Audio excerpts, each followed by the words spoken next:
चलिए sir, last day हम normal reaction पे डिस्कशन कर रहे थे जितना मुझे याद है। तो मैं फिर से अपना वहीं से स्टार्ट करते हैं आज।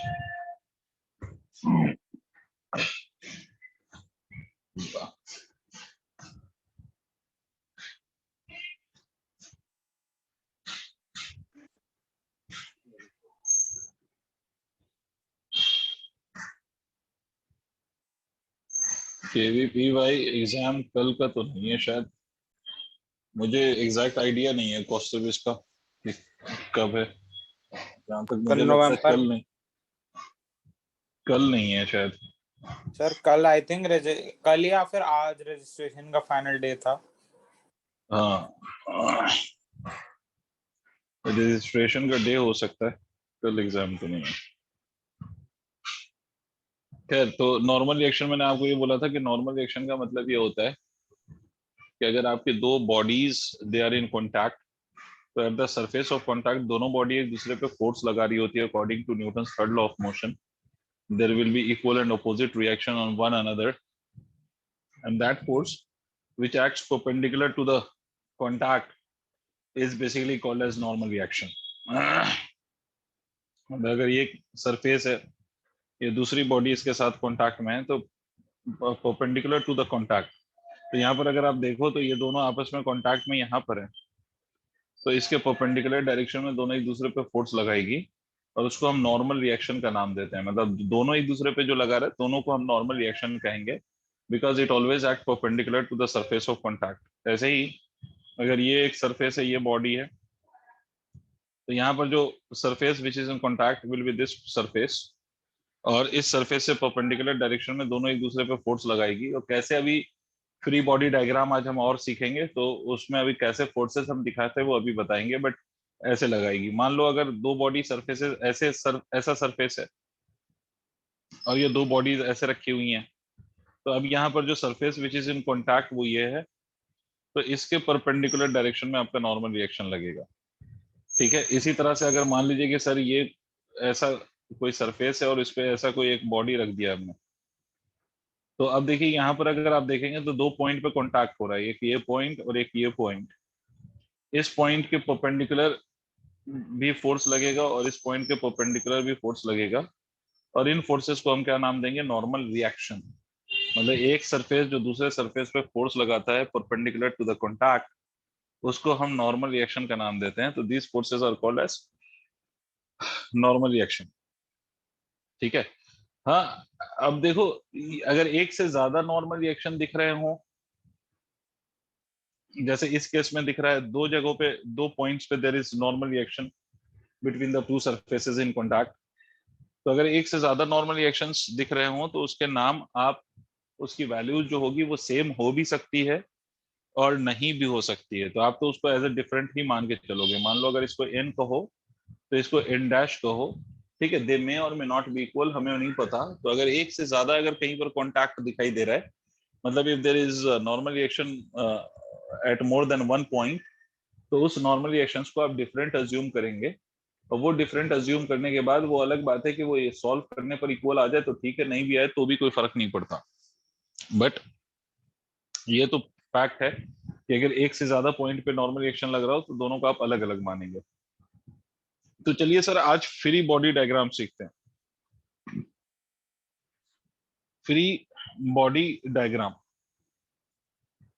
एफबीडी। एफबीडी का मतलब होता है कि अगर एक से ज्यादा बॉडीज हैं, दे आर इन कॉन्टैक्ट, तो क्या क्या फोर्सेस लग रहे हैं बॉडीज पर, उन बॉडीज को अलग अलग करके उस पे जो फोर्सेस लग रहे हैं उसको अगर हम शो करें तो दैट इज कॉल्ड एज, उसी को हम फ्री बॉडी डायग्राम कहते हैं। That is called as free body diagram. देखो, मान लो ये एक सरफेस है और इस पर आपने एक को ब्लॉक रख दिया है ऐसे। इस ब्लॉक का मास m है। अब इस पे क्या क्या फोर्सेस लग रहे हैं हमें वो देखना है। तो हम क्या करेंगे, दोनों बॉडीज जो आपस में कांटेक्ट में उसको अलग कर दो। यहाँ पर एक बॉडी है जिसका मास m है और दूसरा ये सरफेस है, इन दोनों को अलग कर दो। अब देखिए सर, एक तो फोर्स अगर मास है तो हमेशा there will be a force of mg। Mass है तो ग्रेविटी तो लगेगी। फिर से सुने, अगर किसी भी बॉडी में मास है, ऑब्वियसली हर बॉडी में मास होगा, तो मास है तो अनडाउटेडली आप उस बॉडी पे क्या अज्यूम कर लेंगे, फोर्स ऑफ ग्रेविटी। और ग्रेविटी का फोर्स किस डायरेक्शन में लगता है, तो ग्रेविटी का force always acts in the downward direction. Gravity का फोर्स किधर लगेगा, तो ग्रेविटी का फोर्स डाउनवर्ड डायरेक्शन में लगेगा, क्योंकि ग्रेविटी किधर एक्ट करती है, डाउनवर्ड डायरेक्शन में एक्ट करती है। तो इस ब्लॉक पे by virtue of its mass there will be a force of gravity, और वो किधर लग रही होगी बेटा, mg नीचे लग रही होगी। समझ आई बात? Yes mg sir. का फोर्स किधर लगेगा, नीचे। ये तो mg का फोर्स हो गया जो कि इस ब्लॉक पे लग रहा है। और अदर देन दीज फोर्सेस क्या क्या फोर्सेस लग रहे होंगे इस बॉडी पर? तो आप देखो, दूसरा जो फोर्स इस ब्लॉक पे फ्रिक्शन। लगेगा, नहीं फ्रिक्शन तो अभी हम काउंट ही नहीं कर रहे ना। फ्रिक्शन तो हम आगे देखेंगे, इसमें आगे का पोर्शन आएगा फ्रिक्शन। अभी तो फ्रिक्शन पे हम जा ही नहीं रहे बच्चे, है ना। Okay sir.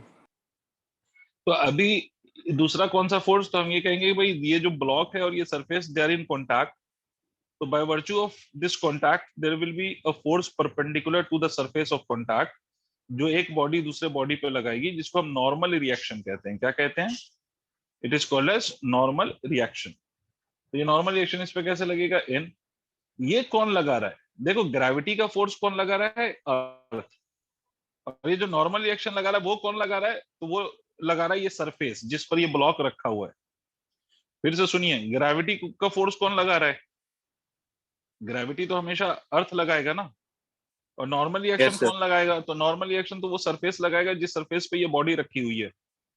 तो अगर इस सरफेस ने इस ब्लॉक पे नॉर्मल रिएक्शन लगाया अपवर्ड डायरेक्शन में, तो बदले में ये ब्लॉक इस सरफेस पे according to Newton third law of motion normal reaction लगाएगा डाउनवर्ड डायरेक्शन में। पहले ये बताओ, सबको समझ आया? सरफेस इस ब्लॉक पे नॉर्मल रिएक्शन लगाएगा अपवर्ड डायरेक्शन में, तो ब्लॉक बदले में सरफेस पे नॉर्मल रिएक्शन किधर लगाएगा, तो block will exert the same normal reaction in the downward direction. क्यों? क्योंकि Newton third law of motion से हमें मालूम है कि to every action there is equal and opposite reaction. Clear? Yes sir. Yes sir. एक बात याद रखिए कि ग्रेविटी mg का रिएक्शन नॉर्मल ये n नहीं है। mg and n are not action reaction pair. mg का रिएक्शन ये n नहीं है।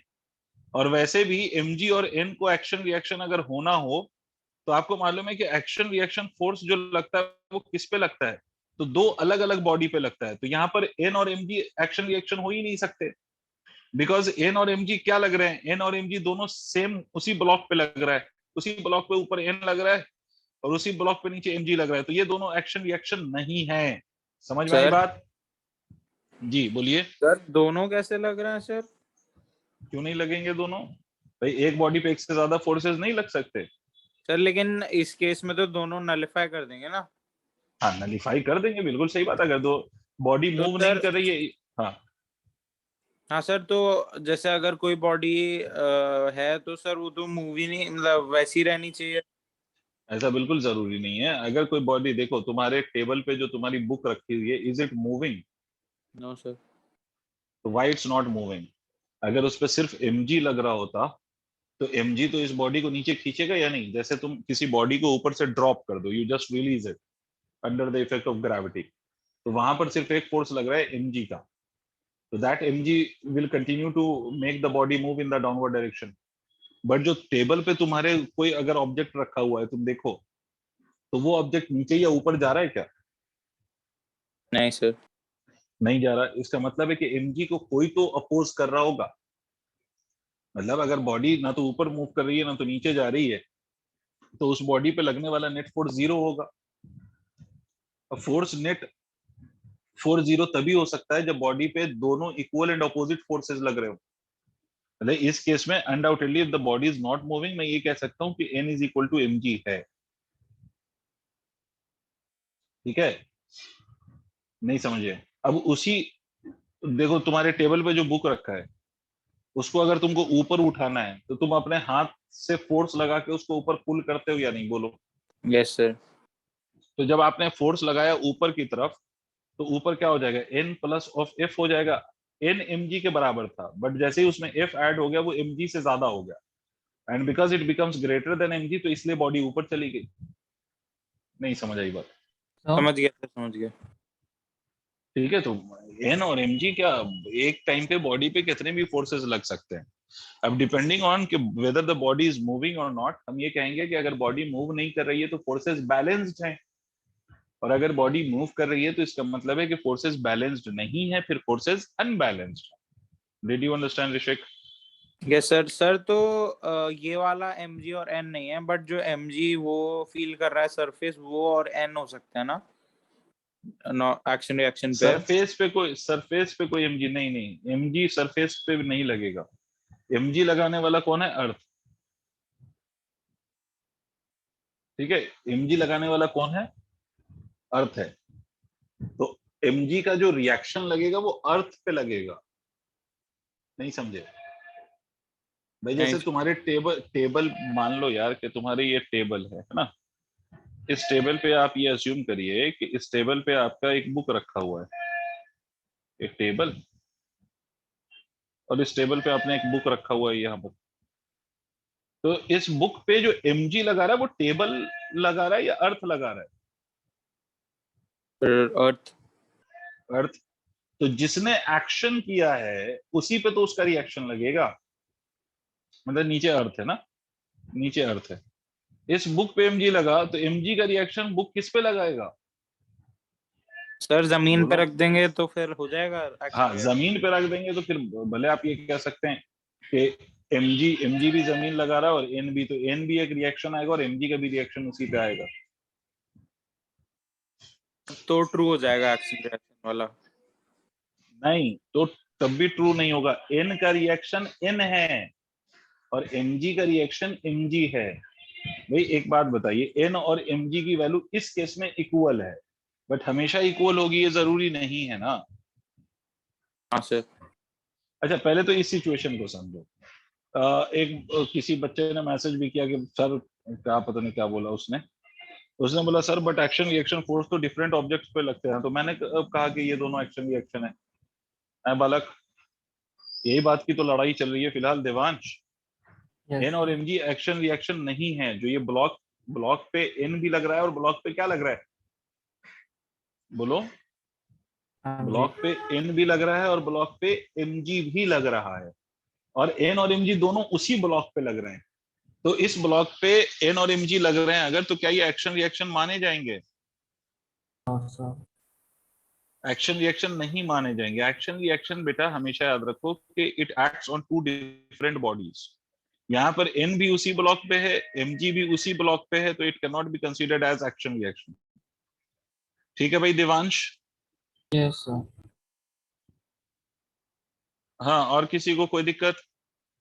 सर मैं क्या कह रहा था सर, जैसे अगर जमीन पे रखी है कोई बुक सर, तो जमीन पर भी कोई या सरफेस पे भी सर फोर्स तो लगा रही होगी ना, जो ऑब्जेक्ट रखी हुई है अपने, उससे ग्रेविटेशन फोर्स उसी का का तो फोर्स। नाम है ना नॉर्मल रिएक्शन।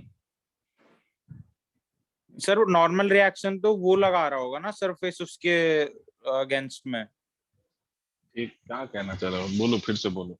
सर जैसे टेबल पे बुक रखी है अगर, हाँ, तो सर mg की तो वजह से अगर जमीन, बुक, हाँ, सर mg की वजह से बुक नीचे आ रही है, बट सर टेबल पे फिर mg फोर्स जब लगता है तो उसके अगेंस्ट mg ऊपर लगाता है ना फिर से टेबल। यही तो गलत समझना है ना, यही गलत है जो तुमको पढ़ाया गया ना, या तुम्हारे दिमाग में ठूसा गया, यही बात गलत है। mg does not acts on the table, mg acts on the book। mg table पे नहीं लग रहा यार, mg किस पे लग रहा है यहाँ पर? mg लग रहा है ब्लॉक पे। भाई अगर मेरे, अच्छा तुम एक बात सोचो, अगर मैं कहीं पे खड़ा हूं, मेरा मास है, तो मेरा मास है तो मुझ पे ग्रेविटी लगेगी या नहीं लगेगी? लगेगी सर। तो वो ग्रेविटी का फोर्स मुझ पे कौन लगा रहा है? मतलब अगर मान लो कि कहीं पर भी मैं खड़ा हूं तो ग्रेविटी का फोर्स कौन लगा रहा है? अर्थ लगा रहा है या कोई और लगा रहा है? फिर अर्थ लगा रही है। अर्थ लगा रही है। तो ये जो ग्रेविटी का फोर्स जो मुझ पे लग रहा है वो अर्थ लगा रही है मुझ पे। ये जो जिस टेबल पे मैं खड़ा हूं वो टेबल मुझ पे ग्रेविटी नहीं लगा रही है। ठीक है, तो अगर ग्रेविटी टेबल नहीं लगा रही है तो उसका रिएक्शन भी टेबल पे थोड़ी ना लगेगा।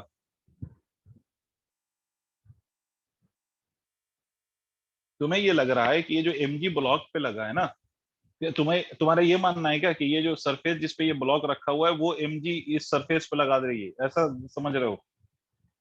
हाँ सर, वो mg सरफेस भी तो फील करेगा ना। नहीं करेगा, सरफेस नॉर्मली रिएक्शन फील करेगा, और इस केस में वो नॉर्मल रिएक्शन mg के बराबर है। इसलिए आपको आपके कुछ लोगों ने बोल दिया होगा कि भाई यहाँ पर जो है ना सरफेस पे mg लग रहा है। एक्चुअली में सुनो ऋषिक, सरफेस पे mg नहीं लग रहा है, सरफेस पे क्या लग रहा है? बोलो, बोलो ना। Normal reaction force. इस बात को ऐसे समझो, तुमने वेइंग मशीन पे कभी अपना वेट मेजर किया है? Yes sir. तो वेइंग मशीन तुम्हें पता है किस चीज को मेजर करती है? mg को। Weighing yes sir. मशीन क्या मेजर करता है? नहीं, सर वेइंग मशीन मास mg को करता है ना, मेजर नहीं करता है। मास ना करता है ना ना। ना, वेइंग मशीन, अरे वेट मेजर करने वाली जो मशीन होती है वेइंग मशीन। हाँ सर, वो मास मेजर करती है ना। नहीं भाई, वो मास कहाँ से मेजर कर देगी? अच्छा, वो फोर्स मेजर करती है जो उस पे। फोर्स मेजर करती है जो उस पर लगाते हो। मुझे एक बात बताओ, आप कभी वेइंग मशीन पे चुपचाप जाके खड़े होना, ठीक है? तो आप वो जो फोर्स मेजर करेगा ना वो एग्जैक्टली आपके mg के बराबर मेजर कर देगा, ठीक है? बट उसी वेइंग मशीन पे जंप करने लग जाओ, उसी वेइंग मशीन पे क्या करो, उसी वेइंग मशीन पे जंप करो, आप देखोगे कि आपका mg जो है उससे ज्यादा वो फोर्स मेजर कर देगा। नहीं समझे? हाँ सर, समझ गया सर। जैसे खड़े भी होते हैं तो फ्लक्चुएट करता है हाँ, जो ऐसा क्यों करता है नीडल। वो, ऐसा क्यों करता है? क्योंकि mg तो फिक्स्ड है। mg की वैल्यू क्या है बेटा? mg की वैल्यू तो फिक्स्ड है। तो फिर वो क्यों ज्यादा फोर्स मेजर कर देगा? क्योंकि एक्चुअली में वो mg को मेजर नहीं करता, वो उस फोर्स को मेजर करता है जिस फोर्स से आप वेइंग मशीन को प्रेस करते हो, दबाते हो। समझ रहे हो? अगर आप उस पर तेज तेज कूदने लग जाएंगे, इसका मतलब होगा कि you are pressing the weighing machine with a greater force, greater than mg। तो फिर उस केस में आपका जो वेइंग मशीन वेट दिखाएगा वो mg के बराबर नहीं दिखाएगा, mg से ज्यादा दिखाएगा। Yes sir. इसका मतलब mg किस पे लगता है, सरफेस पे या बॉडी पे? सोचो ठीक से। सर बॉडी पे लगता है। बॉडी पे लगता है, उस जिस सरफेस पे रखा हुआ उस सरफेस पे mg नहीं लग रहा। mg किस पे लग रहा है? बॉडी पे। अब देखिए, अगर वो बॉडी मूव नहीं कर रही है ना, वो बॉडी मूव नहीं कर रही है, तो उस केस में हम कह रहे हैं कि n mg के बराबर है। तो अगर यहाँ n mg के बराबर है तो यहाँ पर भी n mg के बराबर हम लिख देंगे, क्योंकि n हम mg के बराबर है इस केस में। बट हर केस में n और mg बराबर सर नहीं होगा। नहीं होगा। कब नहीं होगा n और mg एक दूसरे के बराबर? जब यही बॉडी ऊपर कूदने लग जाए, तो फिर n और mg बराबर नहीं होगा। सर तो अगर कोई बॉडी बस रखी हुई है तो वो जो फोर्स हम्म, लगाएगी सरफेस पे वो mg होगा। फिर सरफेस पे हाँ, अगर रखी हुई है तो नॉर्मल रिएक्शन वो लगा रहा है, उस हाँ सर। नॉर्मल रिएक्शन की वैल्यू mg के बराबर होगी। अगर कोई बॉडी मतलब placed on the surface and it is not moving, neither the surface is moving, वो चुपचाप पड़ी है अगर सरफेस पे, तो फिर उस केस में नॉर्मल रिएक्शन mg के बराबर आता है। Yes sir. सर और अपवर्ड नॉर्मल रिएक्शन फोर्स कौन ट्रिगर करता है? अपवर्ड नॉर्मल रिएक्शन फोर्स जो इस ब्लॉक पे लग रहा है वो सरफेस लगा रहा तो सर जो सरफेस पे सरफेस जो फील कर रहा है और है। जो नॉर्मल रिएक्शन फोर्स अपवर्ड है वो हो जाएंगे ना एक्शन रिएक्शन। ये एक्शन है जो सरफेस ने लगाया, तो ब्लॉक ने जो सरफेस पे बदले में लगाया वो रिएक्शन।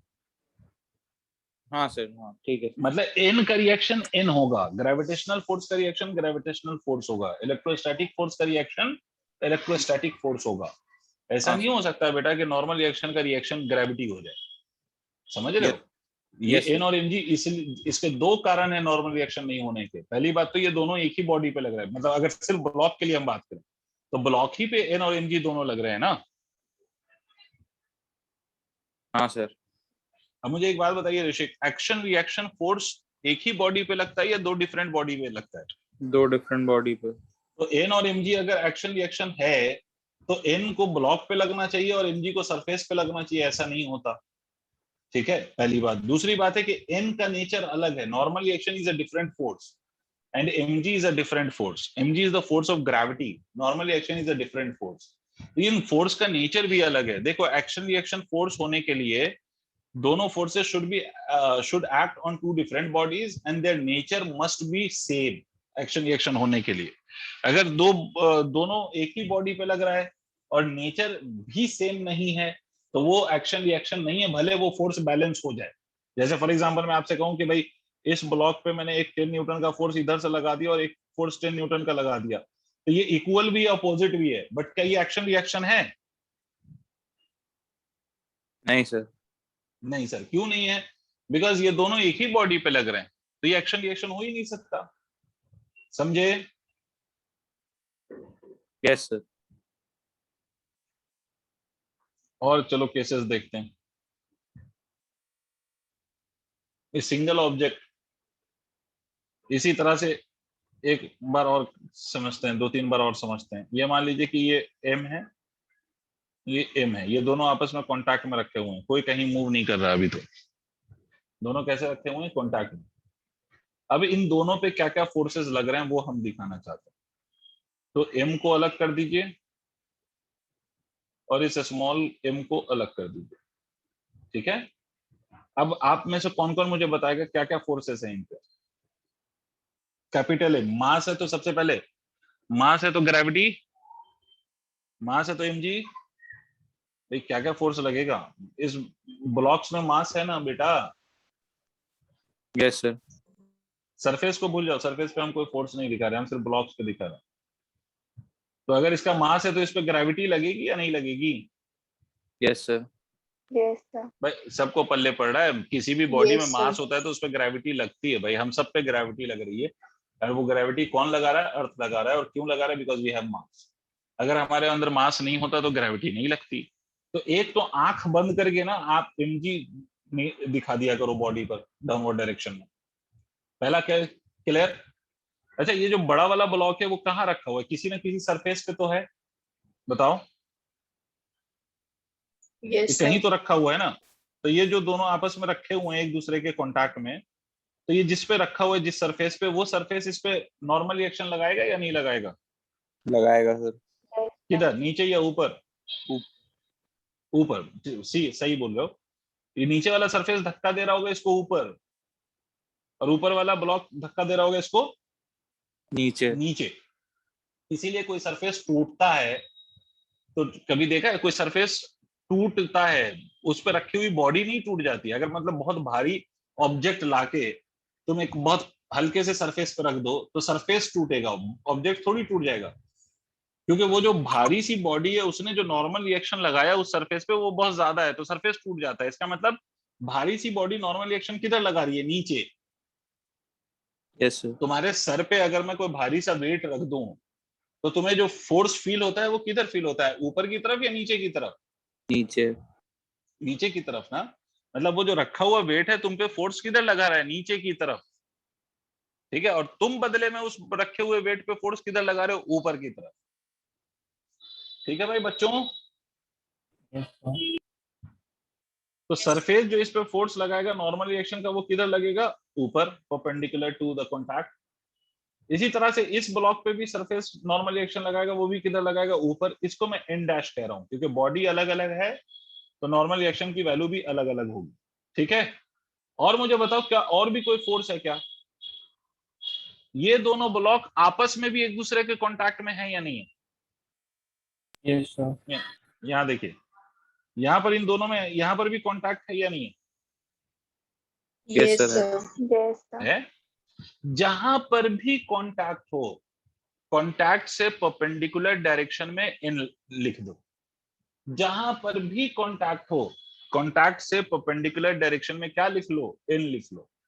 मतलब कैपिटल एम स्मॉल एम पे इधर फोर्स लगाएगा, इसको मैं कुछ इन डबल डैश कह देता हूं।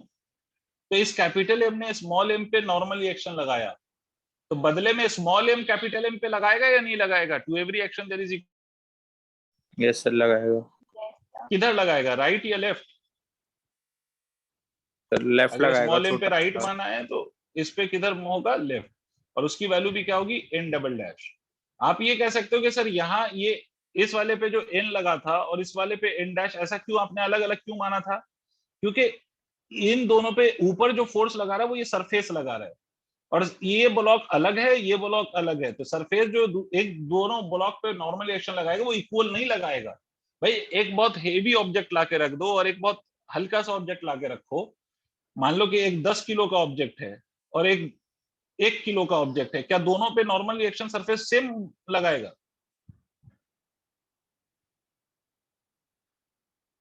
ये ऐसे समझो, आपके सर पे मैं 10 किलो का वेट रख दूं और आपके सर पे 1 किलो का वेट रखूं, दोनों वेट का फोर्स आप पे सेम लगेगा क्या?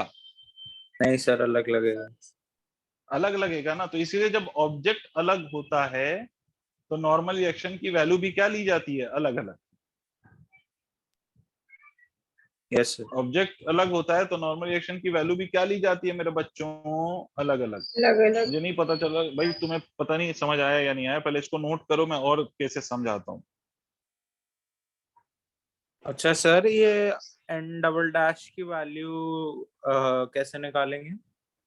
निकालना अभी सीखेंगे, उसके लिए परेशान ना हो। पहले तो भाई फ्री बॉडी डायग्राम समझो, निकालना कैसे वो तो अगले स्टेप में सीखेंगे।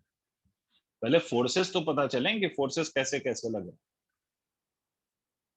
और ये निकाला जाएगा, इसलिए बेफिक्र रहें आप।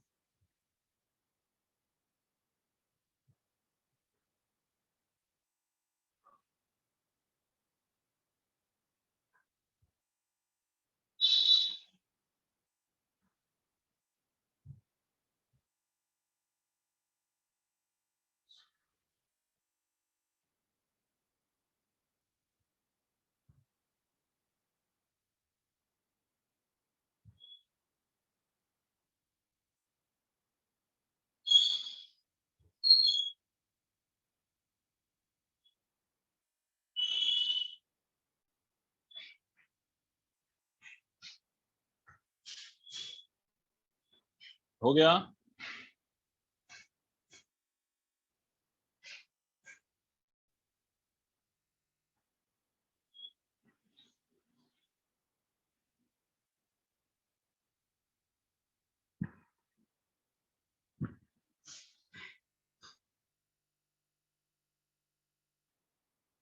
हो गया सर।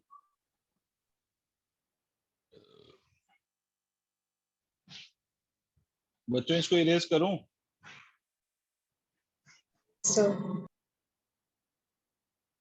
सुनिए और केसेस देखिए ताकि हमें क्लैरिटी आ जाए, फिर तो हम कैसे क्या कैलकुलेट करना वो तो कर ही लेंगे। ये मान लीजिए ये फिर से बड़ा वाला ब्लॉक है और ये छोटा वाला ब्लॉक है स्मॉल है। इन दोनों ब्लॉक का हमें फ्री बॉडी डायग्राम देखना। We want to see the free body diagram for these two blocks. ठीक है, तब देखो दोनों को अलग कर दो, स्मॉल एम को अलग करो, कैपिटल एम को अलग करो। ठीक है सर, अब बताइए स्मॉल एम पे सबसे पहला फोर्स कौन बता रहा है? Who will tell me the first force acting on small this m small to m? जी। जी स्मॉल एंड हाँ बिल्कुल, डरो नहीं, बोलो, गलत होगा मैं सिखाऊंगा ना। इसी ग्रेविटेशन। तरह से हाँ, ग्रेविटी, बड़े वाले ब्लॉक पे भी क्या होगा, mg। अच्छा स्मॉल m किस पे रखा हुआ है? कैपिटल। तो मतलब स्मॉल m और कैपिटल m में आपस में कॉन्टैक्ट है, तो यस कैपिटल सर। m इस यस स्मॉल सर। m पे ऊपर की तरफ नॉर्मल रिएक्शन लगाएगा। ठीक है, यस सर। जिसका रिएक्शन कैपिटल m पे किधर लगेगा, नीचे। स्मॉल m पे फोर्स किसने लगाया, कैपिटल m ने, तो बदले में स्मॉल m किस पे फोर्स लगाएगा, कैपिटल m पे। पहले ये बात समझ आई? Yes sir. Yes sir. अच्छा अब ये बताइए कैपिटल एम कहाँ रखा हुआ है बेटा, तो कैपिटल एम टेबल किस पे। पे रखा हुआ है, टेबल पर। तो एक नॉर्मल रिएक्शन इस पे टेबल भी तो लगाएगा, सोच के देखो। यस नहीं सर। समझे? ये भी आपस में कांटेक्ट में ना, तो टेबल भी तो एक नॉर्मल रिएक्शन लगाएगा। इसको मान लो सर एन डैश, तो इस एन डैश का रिएक्शन किस पे लगेगा, तो एन डैश का रिएक्शन टेबल पे लगेगा, डाउनवर्ड डायरेक्शन। देखो अगर तुम कन्विंस हुए हो तो।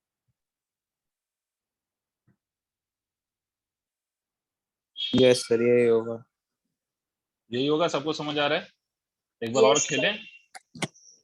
मान Yes, लीजिए sir. कि ये M1 है, मान लीजिए कि ये M2 है, और मान लीजिए कि ये M3 है।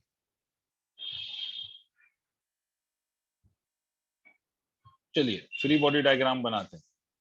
क्या करना है, सारे ब्लॉक को अलग अलग कर लीजिए। M1 को अलग कीजिए, M2 को अलग कीजिए, M3 को अलग कीजिए। 1 बाय 1 सब पे फोर्सेस चलें। M1 पे डाउनवर्ड डायरेक्शन में कौन सा फोर्स? ग्रेविटी। ग्रेविटी। तो सीधा सीधा M1 जी लगा दूं। M1 रखा किस पे हुआ है? M2 पे। M2. तो नीचे वाला हमेशा ऊपर वाले पे एक फोर्स लगाता है परपेंडिकुलर डायरेक्शन में। तो इस पे लगा नॉर्मल रिएक्शन अपवर्ड डायरेक्शन में। ठीक है। Yes, sir. M2 पे क्या लगेगा? M2 पे भी डाउनवर्ड डायरेक्शन में ग्रेविटी लगेगा, M2G। ठीक। M2 ने M1 पे नॉर्मल रिएक्शन लगाया था, तो M1 बदले में M2 पे नॉर्मल रिएक्शन लगाएगा यानी। Yes, sir. Yes, sir. और M2 किस पे रखा हुआ है? M3. M3. तो M3 भी तो इस पे नॉर्मल रिएक्शन लगाएगा। जिस पे ये रखा हुआ है वो अपवर्ड डायरेक्शन में लगाएगा, जो रिएक्शन होगा वो डाउनवर्ड डायरेक्शन में होगा। M2 पे लगाया M3 ने नॉर्मल रिएक्शन। ठीक है। तो M3 पे जो नॉर्मल रिएक्शन लगेगा वो किधर लगेगा? तो M3 पे M2 पे M3 ने लगाया था, तो M2 बदला तो लेगा ना। तो बदला किधर लगेगा? M dash. M3 पे और कौन सा फोर्स लगेगा? M3G। और M3 किस पे रखा हुआ है? Table. M3 कहाँ रखा हुआ है? M3 कहाँ रखा हुआ है? M3 बोलो बोलो। सरफेस पे। सरफेस पे। Surface. तो सरफेस इस पे लगाएगा N डबल डैश। आप कहोगे सर N डबल डैश का रिएक्शन किस पे लगेगा? तो N डबल डैश का रिएक्शन लगेगा सरफेस पे।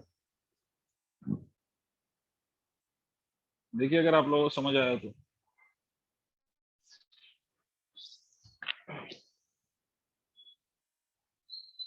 अच्छा सर, एन डबल डैश का इफेक्ट M2 को इफेक्ट करेगा? फिर से बोलिए। सर एन डबल डैश का इफेक्ट M2 को इफेक्ट करेगा?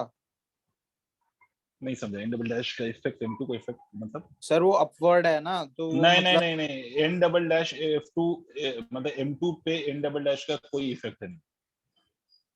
ओके। जैसे ये एक्चुअली में ये N डबल डैश जो है वो सरफेस लगा रहा है, तो M3 और सरफेस के बीच की बात है ये। M3 और M2 के बीच की ये बात नहीं है। तो M3 M2 पे ये इसका रिएक्शन नहीं जा रहा।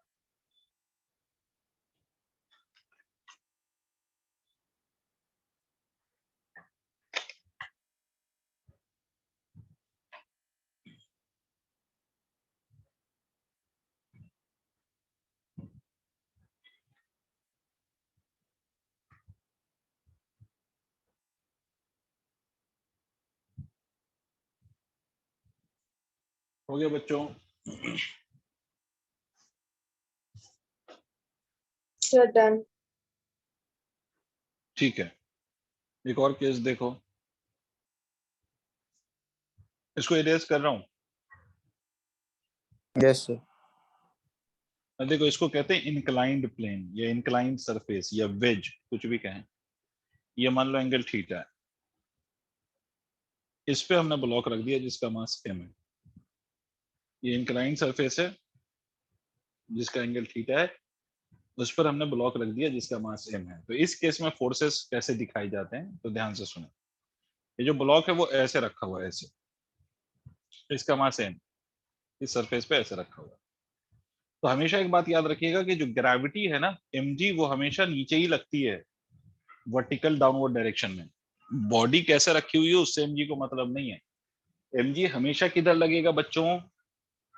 तो mg हमेशा vertical Vertical downward downward. Direction में लगेगा। समझ में आई बात? mg हमेशा अर्थ लगाता है, और अर्थ mg किधर लगाता है? तो हमेशा वर्टिकली डाउनवर्ड डायरेक्शन में लगाता है। तो mg वर्टिकली डाउनवर्ड डायरेक्शन में लगेगा। इस पे अगर आप n देखें, n किधर लगेगा? तो ये सरफेस है जो कॉन्टैक्ट में है, तो इन दोनों के बीच का जो नॉर्मल रिएक्शन लगेगा वो ऐसे लगेगा। नॉर्मल रिएक्शन हमेशा सरफेस से परपेंडिकुलर लगता है, तो नॉर्मल रिएक्शन सरफेस से परपेंडिकुलर लगता है, मतलब ऐसे लगेगा। देखो हजम हुआ क्या आपको ये point? Yes sir. Yes, sir. mg फिर से दिखा रहा हूं, mg ऐसे लगेगा, क्योंकि mg हमेशा वर्टिकली डाउनवर्ड डायरेक्शन में लगता है और नॉर्मल रिएक्शन हमेशा सरफेस जो कॉन्टैक्ट में उससे परपेंडिकुलर लगता है, तो नॉर्मल रिएक्शन तो इधर लगेगा। This is the direction of normal reaction, this is the direction of mg। अच्छा, इनक्लाइंड सरफेसेस पे आप mg को रिजॉल्व कर सकते हैं। देखिए कैसे, mg ऐसे है ना, ये एंगल थीटा है, तो आप चाहें तो इसको आप इसका दो कंपोनेंट ले सकते हैं, perpendicular to inclined and parallel to the inclined. ये वाला अगर एंगल थीटा है तो ये वाला एंगल थीटा होगा। देखिए एंगल समझ लीजिए सर, ये एंगल अगर थीटा है तो ये 90 है, ये 90 माइनस थीटा है ये वाला एंगल, तो ये वाला एंगल कितना होगा, थीटा। तो mg का जो इधर कंपोनेंट करोगे तो वो आएगा mg cos थीटा, और इधर वाला जो कंपोनेंट होगा उसका नाम होगा mg sin थीटा।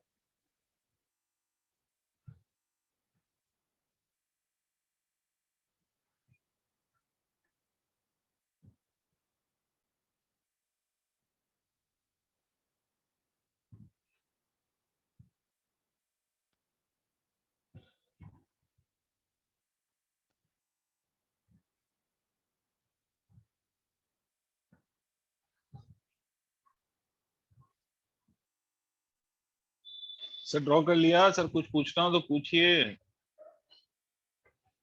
सर कर रहे हैं अभी।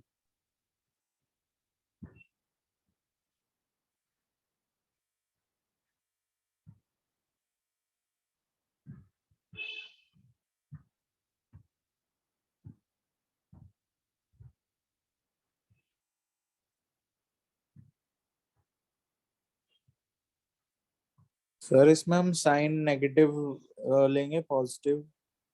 नहीं, हम सिर्फ मैग्नीट्यूड यूज कर रहे हैं। तो इसमें याद रखो, force, yes force is vector quantity, acceleration is also vector quantity, but हम इन केसेस में will only be using the magnitude, we will not be taking the direction.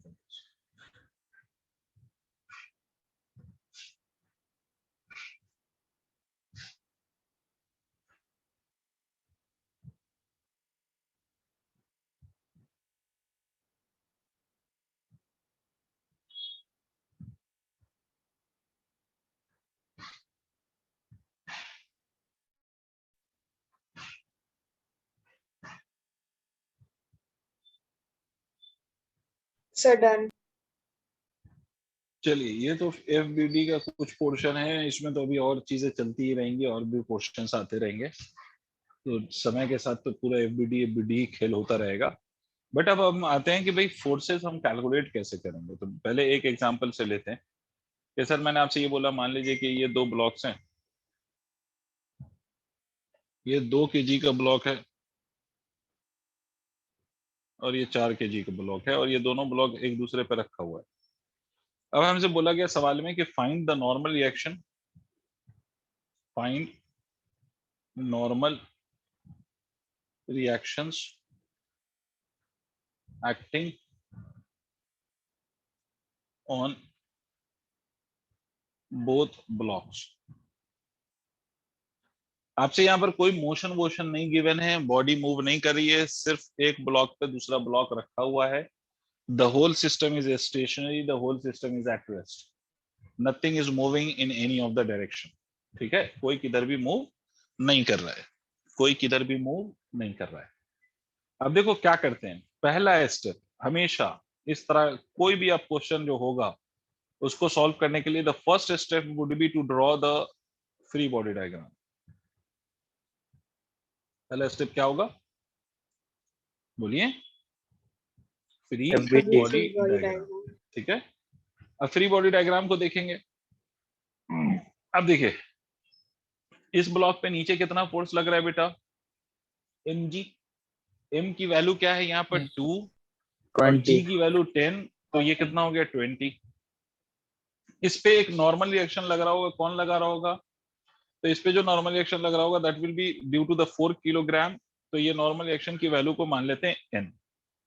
ये तो 4 किलोग्राम वाला नॉर्मल रिएक्शन लगाएगा इस पर, और किधर लगाएगा, अपवर्ड डायरेक्शन में। ठीक, अब मुझे एक बात बताओ, क्या ये ब्लॉक मूव कर रहा है बेटा? नहीं सर। तो इसका मतलब है कि अगर ये ब्लॉक मूव नहीं कर रहा है तो these two forces must balance each other. दोनों फोर्स एक दूसरे के बराबर होने चाहिए। अगर बराबर नहीं हुए तो it will start moving in any of the direction. अगर मान लो n ग्रेटर है 20 से तो ये ऊपर चलने लगेगा, और अगर 20 ग्रेटर है n से तो ये नीचे चलने लगेगा। अगर in the case if it is not going either in the upward direction और इन द डाउनवर्ड डायरेक्शन, तो ये तो तभी पॉसिबल है जब n किसके बराबर हो, 20 के बराबर। तो n is exactly equal to 20। Is it clear? No sir, एक बार फिर से समझा दीजिए। फिर से सुनो, 2 kg का ब्लॉक बेटा ऊपर या नीचे जा रहा है क्या बच्चे? No sir. अब देखो 2 kg पे एक फोर्स जो अपवर्ड डायरेक्शन में लग रहा है उसका नाम है n, और दूसरा जो फोर्स डाउनवर्ड डायरेक्शन में लग रहा है उसका नाम है 20। But this block is neither going upward nor moving downward. ये ब्लॉक ना तो ऊपर जा रहा है और ना ही नीचे जा रहा है। तो अगर ये ब्लॉक ऊपर या नीचे नहीं जा रहा है, इसका मतलब है कि इस पे नेट फोर्स कितना होगा? 0। इसका मतलब कि इस पे जो फोर्स होगा वो बैलेंस्ड होगा ना? यस नहीं सर, समझ आया? आ गया समझ। आ गया? तो इसीलिए हम कह सकते हैं कि ये n किसके बराबर होगा? तो this n will be exactly equal to 20। समझ गई? Yes sir. चलिए 4 kg पे बात करते हैं। 4 kg पे एक तो फोर्स लग रहा है 40, ठीक है। अच्छा, इस 4 किलो ने 2 किलो पे n लगाया था, तो बदले में बदला 2 किलो लेगा या नहीं लेगा? लेगा तो 2 सर। किलो वाला भी बदला लेगा। तो n किधर लगाएगा? डाउनवर्ड डायरेक्शन में। अच्छा, ये 4 किलो किस पे रखा हुआ है बेटा? सरफेस पे। सरफेस पर। तो सरफेस इस पे नॉर्मल रिएक्शन लगाएगा ऊपर की तरफ। फिर से सुने, 2 किलोग्राम का जो नॉर्मल रिएक्शन का रिएक्शन है वो किधर लगेगा? वो लगेगा डाउनवर्ड डायरेक्शन में। और सरफेस जो इस पे फोर्स लगाएगा वो किधर लगेगा? अपवर्ड डायरेक्शन में। समझ आया? एन डैश कौन लगा रहा है? वो सरफेस लगा रहा है जिस सरफेस पे 4 किलोग्राम रखा हुआ है। और एन कौन लगा रहा है? एन 2 किलोग्राम वाला ब्लॉक लगा रहा है। एन कौन लगा रहा है? 2 किलोग्राम वाला ब्लॉक। एन कौन लगा रहा है? 2 किलोग्राम वाला ब्लॉक। अब देखिए सर, क्या ये 4 किलोग्राम वाला ब्लॉक मूव कर रहा है? क्या ये 4 किलोग्राम वाला ब्लॉक मूव कर रहा है ऊपर या नीचे? No sir. नहीं सर। No sir. नहीं सर। तो बेटा इस ब्लॉक पे भी जो ऊपर वाला फोर्स है वो नीचे वाले फोर्स के बराबर होना चाहिए या नहीं? सोच के देखो। Yes sir. नीचे के डायरेक्शन में कौन कौन से फोर्स हैं? n+40। Very good. n+40 इस केस में किसके बराबर होना चाहिए? n डैश के बराबर। बेटा किसको नहीं समझ आया पूछो।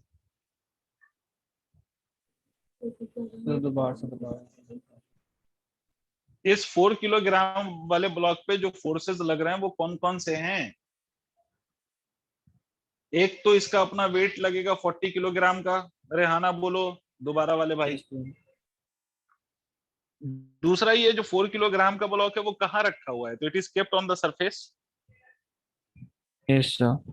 तो वो सरफेस भी तो इस पे नॉर्मल रिएक्शन लगाएगा। Yes normal sir. रिएक्शन जो सरफेस लगाएगा वो किधर लगेगा? ऊपर की डायरेक्शन में। तो ये तो दो फोर्स। अब देखो 4 किलोग्राम वाले ने 2 किलोग्राम वाले पे n लगाया था, तो बदले में 2 किलोग्राम वाला 4 किलोग्राम पे n लगाएगा या नहीं लगाएगा? लगाएगा सर। अरे to every action there is equal and opposite reaction. तो एक्शन 2 किलोग्राम पे एक्शन किसने किया? 4 किलोग्राम वाले ने। तो 4 किलोग्राम पे रिएक्शन कौन करेगा? 2 किलोग्राम वाला। 4 किलोग्राम वाले ने जो एक्शन किया वो अपवर्ड डायरेक्शन में है, तो जो रिएक्शन लगेगा वो इस पे किधर लगेगा? वो डाउनवर्ड डायरेक्शन में लगेगा या नहीं लगेगा? Yes sir. ठीक है। अब मुझे एक बात बताइए, ये 4 किलोग्राम वाला ब्लॉक भी ना तो ऊपर जा रहा है ना तो नीचे जा रहा है।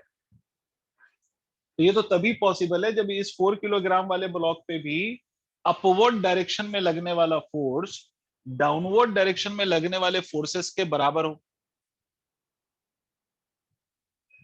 सही? Yes sir. इस 4 किलोग्राम पे डाउनवर्ड डायरेक्शन में कौन कौन सा फोर्स है? एरो देखो, एरो देखो, समझ आ जाएगा। एक 40 किलोग्राम वाला और दूसरा कौन? दूसरा n है या नहीं? यस ये सर। भी डाउनवर्ड डायरेक्शन में, ये भी डाउनवर्ड डायरेक्शन में, तो ये दोनों ऐड हो जाएंगे ना। और इन दोनों का सम किसके बराबर होना चाहिए? n डैश के बराबर। तो n डैश की वैल्यू क्या होगी? n की वैल्यू कितनी है? 20 और वो 40, तो n डैश की वैल्यू क्या होगी? 60 न्यूटन। बोलो हजम हुआ?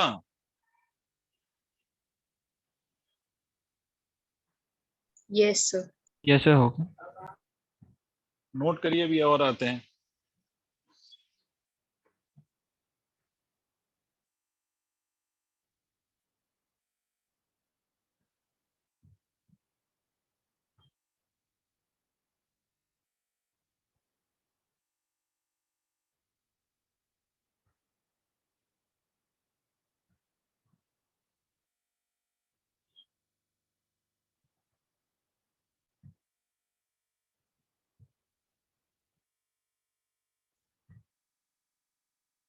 नोट करके बताइए ताकि मैं एक और क्वेश्चन पे आऊं।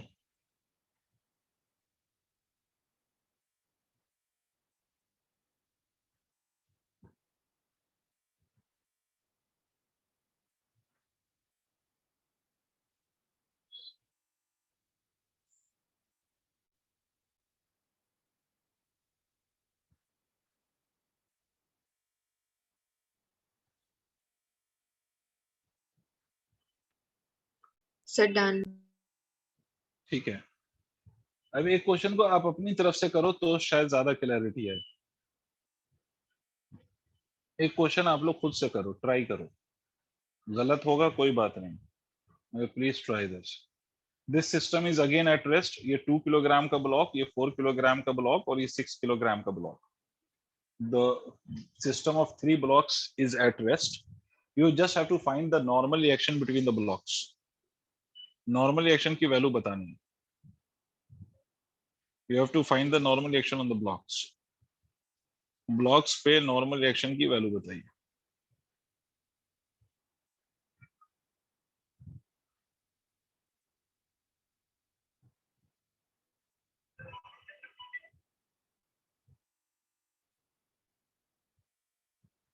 ऋषिक का मेरे पास आंसर आ गया है, बाकी लोग भी बताएं।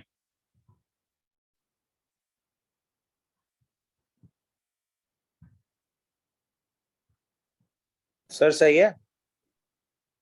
20, 60, 60, 120, हाँ सही है।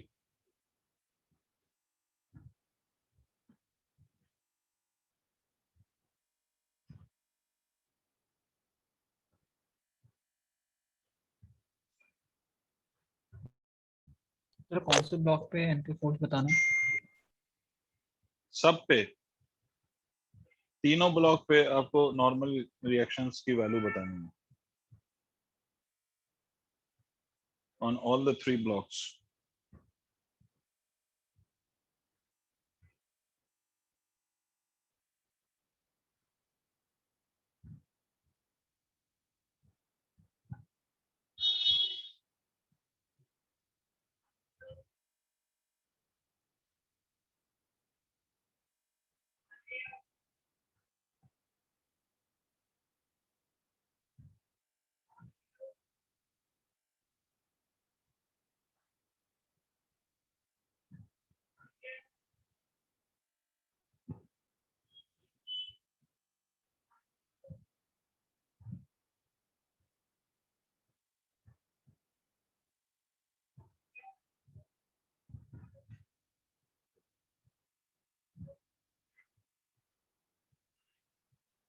अदर देन ऋषिक किसी से नहीं हुआ ये?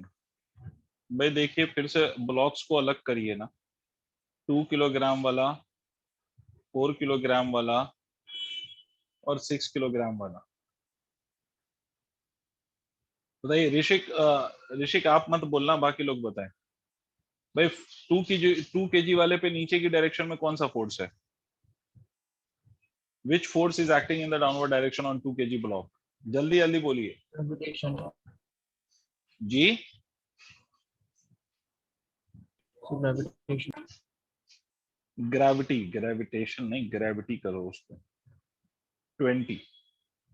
और कौन सा फोर्स होगा 2 किलोग्राम वाले पे? Sir upwards normal direction. upwards normal reaction, and because these blocks are not moving, इसका मतलब है कि n will obviously be balancing 20। ये n 2 kg पे लगाया 4 kg ने, तो उसका बदला 2 kg लेगा। 4 kg पे और क्या क्या फोर्सेस हैं? एक तो 40 है, और ये 4 kg रखा हुआ है 6 kg पे, तो 6 kg भी इस पे फोर्स लगाएगा अपवर्ड डायरेक्शन में नॉर्मल रिएक्शन। अब ये n और ये 40 दोनों डाउनवर्ड डायरेक्शन में है, तो n dash will be equal to n plus of 40। तो n डैश की वैल्यू कितनी हो जाएगी, n की वैल्यू है 20 और ये 40, तो n डैश की वैल्यू कितनी होगी 60। अब n डैश जो इस पे लगाया वो किसने लगाया, 6 kg वाले ने, तो ये बदला लेगा 6 kg पे n डैश लगा के। 6 kg पे एक और फोर्स नीचे की तरफ 60, और ये 6 kg रखा हुआ है सरफेस पे, तो सरफेस मान लो इस पे n डबल डैश लगा रहा है। तो अब मैं ये कह सकता हूँ, फिर से ये भी ब्लॉक मूव नहीं कर रहा, तो n double dash will be equal to n dash plus of 60। n dash की वैल्यू कितनी है, 60 है, तो 60 plus of 60, this will be exactly equal to n double dash will be equal to 120। ठीक है, ये तो फोर्स, भेज दिया। ठीक है, वेरी गुड, जिनका भी ये आंसर आया गुड। अब कुछ कुछ समझ आना शुरू हुआ। Yes sir. तो ये तो एक कंडीशन है जिसमें एक ब्लॉक दूसरे ब्लॉक पे रखा हुआ है और रेस्ट में है, ये तो एक बात हो गई, ये तो एक फॉर्मेट हुआ। अभी और चीजों पे चलते हैं।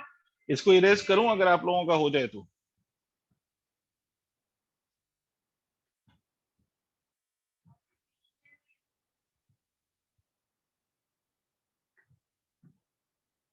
सबका हो गया हो या सबने नोट कर लिया हो तो बता दें। Yes sir, done.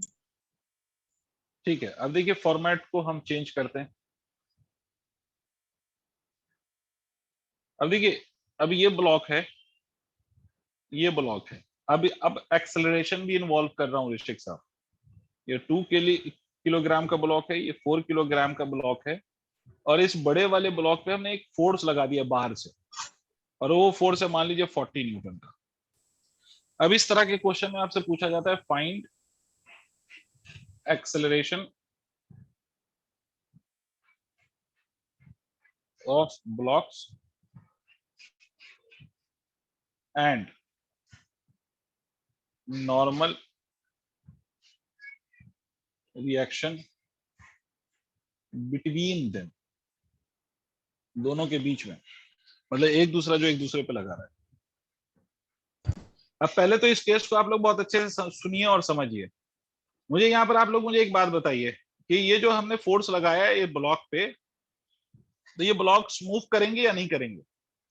करेंगे अब सर। हमने फोर्स करेंगे लगाया सर। किस डायरेक्शन में सर, ऊपर नीचे या राइट या राइट। लेफ्ट? राइट। मतलब this is the case of acceleration, मतलब अब यहाँ पर बॉडी एक्सेलरेट कर रही है, बॉडी अब रेस्ट में नहीं है, एक्सेलरेट कर रही है, और किधर एक्सेलरेट कर रही है, राइट की तरफ। इसका मतलब हॉरिजॉन्टल डायरेक्शन में एक्सेलरेशन है, वर्टिकल डायरेक्शन में कोई एक्सेलरेशन नहीं है। एक्सेलरेशन किधर है, हॉरिजॉन्टल डायरेक्शन में। वर्टिकल डायरेक्शन में एक्सेलरेशन नहीं है।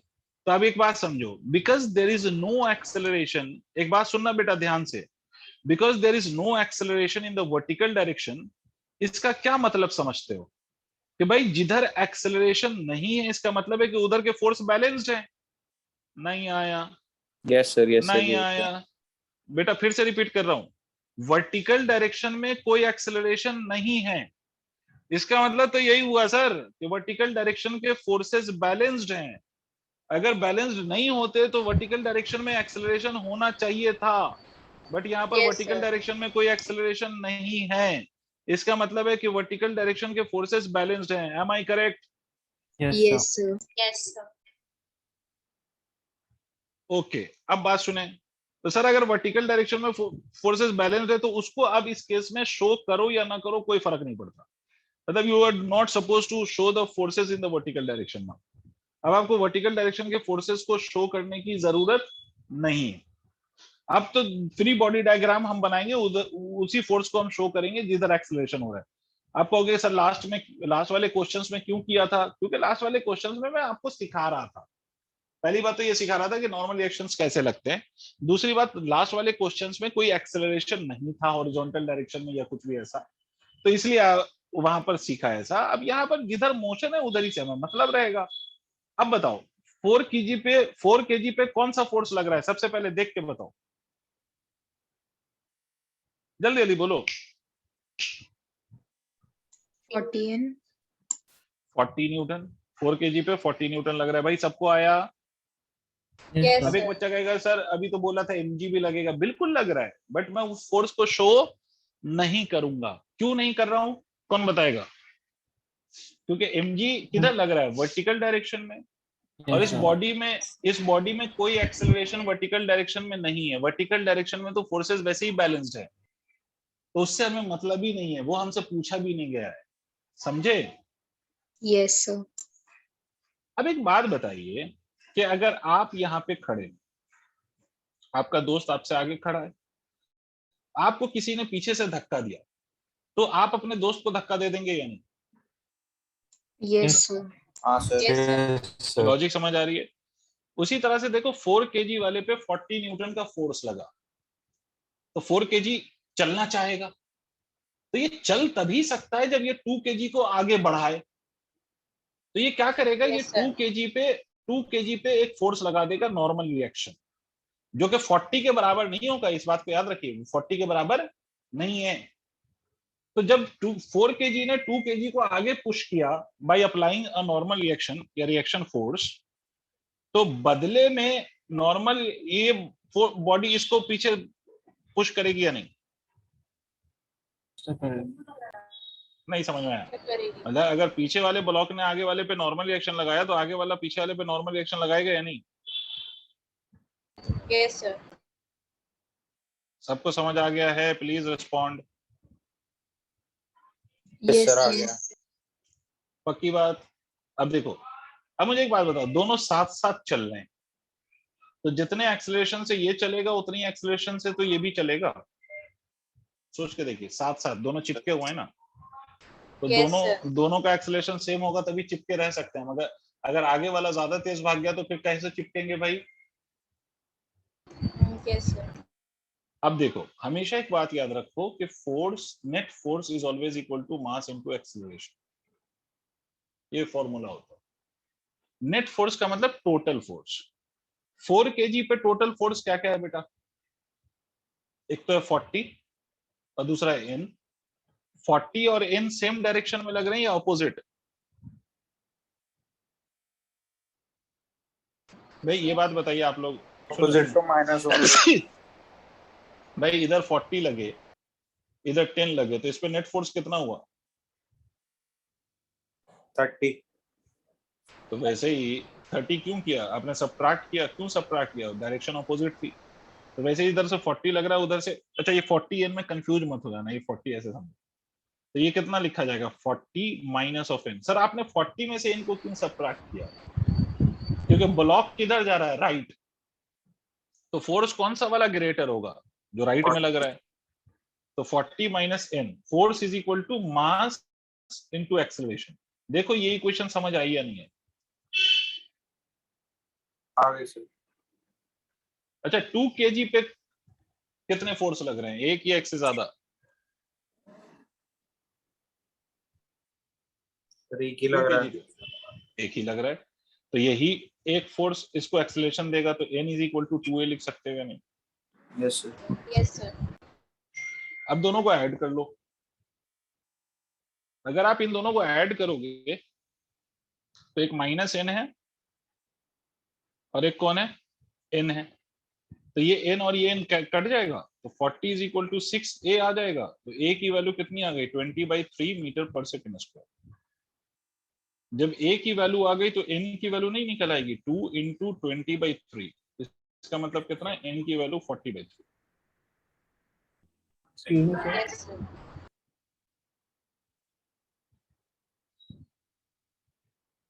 Sir n equals to 2a कैसे आया? फोर्स इज इक्वल टू क्या लिखते हैं? क्या लिखा हुआ है देख, सर m है। ओके सर, समझ गया sir. Newton's second law of motion. Force is always equal to mass into acceleration.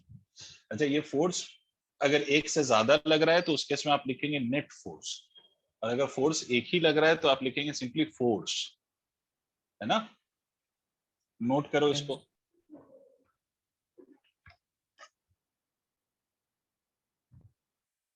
तो 40 और 20 का इक्वल हो सकता है कभी किसी सिचुएशन में n? हो सकता है अगर दोनों में, अगर बॉडी मूव नहीं करती तब तो सर इक्वल होता। जाहिर है एक्सेलरेशन तुम जीरो कर दो। तुम फर्स्ट इक्वेशन में एक्सेलरेशन की वैल्यू जीरो करो, देखो n 40 के बराबर हो जाएगा या नहीं? हो जाएगा। तो अगर मूव नहीं करती तो इक्वल होता है। देखो कभी भी बॉडी अगर एक्सेलरेट नहीं कर रही है मतलब फोर्स बैलेंस्ड है, और अगर एक्सेलरेट कर रही है तो फोर्स बैलेंस्ड नहीं है। समझे? Yes sir. ठीक है, इसको नोट कर लीजिए।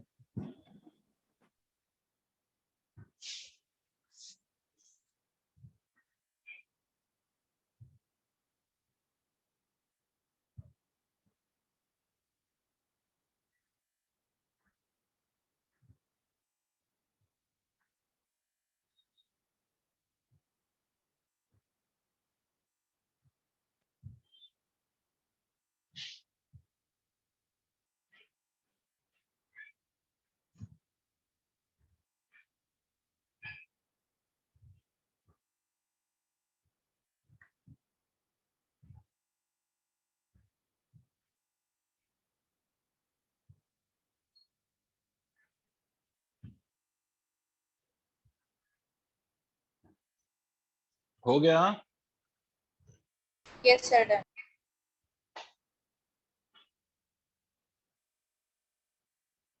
ठीक है, तो आज इतना ही।